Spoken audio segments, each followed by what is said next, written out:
আজকে আমার একটা জিনিস মনে হলো যে আজকে কওয়া উচিত আপনাদের লগে। যে ওইটা হইলো যে যে ম্যারেজ লাইফের যে কস্টিংটা আরকি। যে একটা বিয়ার মধ্যে ধরেন আপনি বিয়া করলেন, হ্যাঁ? তো আপনি বিয়া করলেন, আপনার বিয়ার মধ্যে খরচ হইলো ধরেন ওভারেজ খরচ হইলো ৳৬,০০,০০০। ধরেন ৳৭,০০,০০০ খরচ হইলো। অনেকের ডিমান্ড একটু বেশি তো তাই ধরেন একটু বেশিই ধরলাম। ৳৭,০০,০০০ খরচ হইলো। যদি আপনার ওই সম্পর্কটা টিকে অ্যান ৬ বছর। ৬ বছরের বেশি কইলাইছি। আচ্ছা ঠিক আছে এর কম হইতে পারে। ধরেন ৬ বছর ধরি। ৬ বছর ধরি তাহলে যে ৬ বছর ধরি তাহলে মানে আপনার দিনে কত টাকা খরচ পড়ে ওই বিয়ের মধ্যে?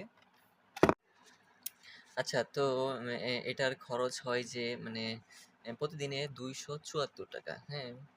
এই খরচটা তো শুধু মানে ওই যে মেয়েকে যে আমি আনছি, হ্যাঁ? মানে শুধু এনে রাখার জন্য।